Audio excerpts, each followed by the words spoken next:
Hey guys, welcome back to my channel. I am Danielle, aka Stitcherista, here on YouTube, and today is Tuesday, June 28th. So workday is already done, and our job tomorrow confirmed. I actually have a breast MRI tomorrow, very early in the morning. It was rescheduled from 2 weeks ago by the radiology place. And so my appointment is at 8:30. I have to be there at 8 o'clock to check in because I have like CDs. I have all this paperwork and stuff to give them. So our job starts at 11 o'clock tomorrow, my time. So I should be back. Well, hopefully, I should be back before all of that is done, or starts, I should say. So I did do some stitching last night. I said, I'm sitting down last night. I'm going to stitch. And I actually started watching the 5th and final season of The Affair that was on Showtime. All of the seasons are now on Amazon Prime. So if you have Prime membership. So I have watched the first 4 on Showtime. I don't have Showtime anymore. So I started watching it. I forgot how good that show is. So I've been enjoying that. So I did work more on my Primrose Cottage stitches, Squeeze the Day. And I'm almost done. I figure if I stitch tonight, I'll probably be able to get it done because all I have left, isn't it so cute? All I have left is the rest of the lemon. And then there is like a lime slice right here. So that's all I have to stitch. And tomorrow I should have the washi tape in and the stickers so I can do the junk journal page. So the next one I'm going to do is the Sweet Summer one, which is the watermelon one. It has a slice of watermelon on it. So sometime today I'll probably, I feel like I might have already cut the paper out. I don't remember. But I'll need to pick the floss colors out. I like to kind of prepare when I know that I'm getting close to ending, you know what I mean?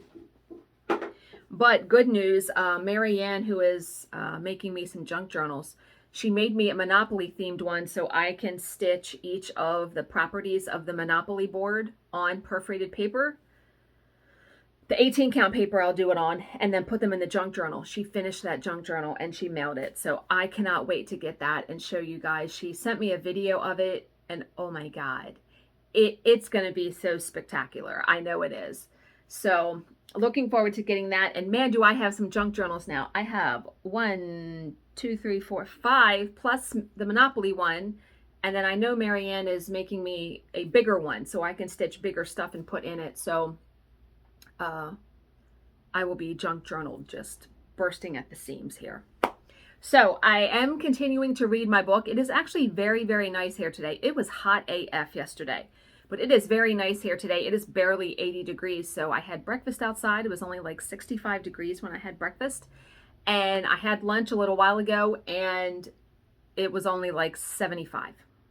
And in the shade, it's magnificent. So you can tell I have like a sweatshirt on and I'm fine.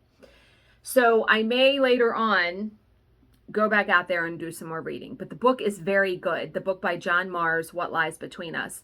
So like I said, it's interspersing between now and decades ago to tell the whole story of how they get to the current situation. It's really good. Like I can't stop reading because I have to know what happened. So I like those kind of books. So highly recommend if you want to read that. Okay. That's really all I have. I mean, who knows what kind of stories, though, this is going to prompt, right? I told 3 stories yesterday and didn't plan on that. And apparently yesterday, you guys also had a bad day. Some of you. So I hope you're all having a better day today. I woke up today and I did feel better. I did not feel irritated. I did not feel like I felt yesterday. And I knew, like I said, you just got to push through it, right? Yeah, you just got to push through it. So the Unfuck Yourself entry for today. Good tear. The future can only be brightened by the flame you light today. I listen to a lot of like motivational speakers on YouTube in the morning when I get up and when I'm getting ready.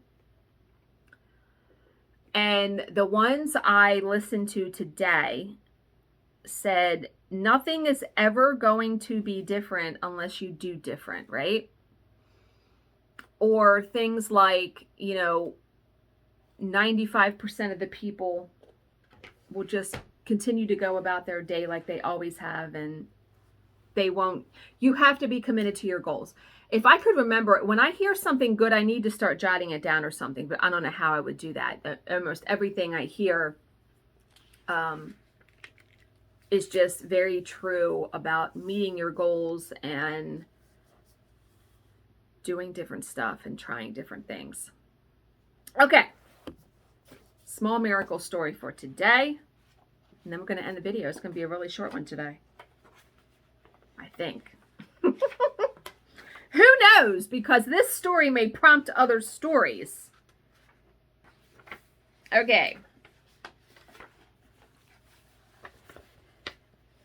As a major dress manufacturer in Canada, I sold some goods to a small retail operation in Montreal, which was owned by a man who was a member of my synagogue. I had heard that he was an upright, respectable man who ran an ethical business, so I gave him credit. According to the terms we had initially agreed to, he was supposed to pay his bill of $8,724, good night, 60 days after receiving my shipment. I was very disheartened when my bookkeeper told me that he was delinquent on his payment. That's a lot of money. We sent out 3 notices, which he ignored. Finally, I picked up the phone and called him. What's going on? I inquired. Look, he sighed, I'm really sorry, but I can't pay my bill. Business is terrible and I may have to close. I don't have a penny to my name. I didn't know what to do, so I consulted my rabbi. Should I take him to court? I asked. After all, $8,724 is not a negligible amount. I really need that money. On the other hand, I feel bad for him. He's down on his luck. What can he really do? The rabbi didn't give me much concrete advice. Follow your heart, he counseled. I wrestled with myself for a long time and finally concluded that I didn't have the heart to sue the man. I heard later that he closed his business. He moved away to a different section of the town, joined another synagogue, and I lost track of him. Several years passed and my business prospered. One day, I received a call from a woman whose name I didn't recognize, who asked if she could come up to my office to see me. She was deliberately vague about her intentions, but my curiosity was piqued, so I agreed to see her. When she arrived, she revealed her identity. She was the daughter of the man who still owed me the $8,724. All these years, my father has felt terribly guilty about the debt he owes you, she said. He went bankrupt and was never able to stage a comeback. He still doesn't have any money, but he asked me to give you this instead. She then pulled a piece of jewelry out of her pocketbook and handed it to me. It was a gold bracelet studded with diamonds. It's a family heirloom, she told me, and practically the only thing of value my father has left. He asked me to give it to you with his sincerest apologies and greatest hope that it's worth something. He doesn't know how valuable it is, but he's hoping it will bring you at least part of what he owes you. At this point, I didn't want to take it, but she insisted. I don't know much about jewelry, but I doubted that the piece was really valuable. I tossed it into a drawer and forgot about it. A few days later, I remembered it and showed it to my father, who was also quite skeptical about its possibilities. However, he suggested that it wouldn't hurt to go to an expert he knew for an appraisal. The appraiser examined the bracelet carefully and at length. Finally, after much time had elapsed, he turned to us and said excitedly, "This is a really valuable piece. It's worth much more than you imagined. As a matter of fact, I would like to buy it from you. I'm prepared to give you $8,724, the exact amount to the dollar that the man had owed me." I bet they'd like to fall over. So, comment. In our dog-eat-dog world, someone who acts generously can be made to feel like a patsy. For doing the right thing, the manufacturer has clearly won accolades and applause from a higher power. So, I do have a story related to someone owing you money. I have worked for my current boss for, this year is 6 years. And before that, I worked for a reporter. So I wasn't working for that reporter when I started this channel, okay? For the 10 years previous to that, I worked for a different reporter who, in all intents and purposes, I don't think is a bad person inherently. However, our working relationship grew very toxic and I had to leave. And in the midst of that, my last month there, because I gave her a month notice so she could find someone else, because I was like the only person that really worked for her. Excuse me. We did what's called a daily trial, which it was due that day, and we did it for an entire month. And at the end of that, my bill to her was $1,800, something like that. I still have it. So I leave and I start working for the person I'm working for now. And I used to get paid every 2 weeks by this person, this other reporter. So the 2 weeks come and I invoice her and she's like, well, they haven't paid me yet, so I can't pay you yet, because that was how it was with her. She wouldn't pay until she got paid. Another 2 weeks pass. And she paid me, I want to say like $200. I mean, something nominal.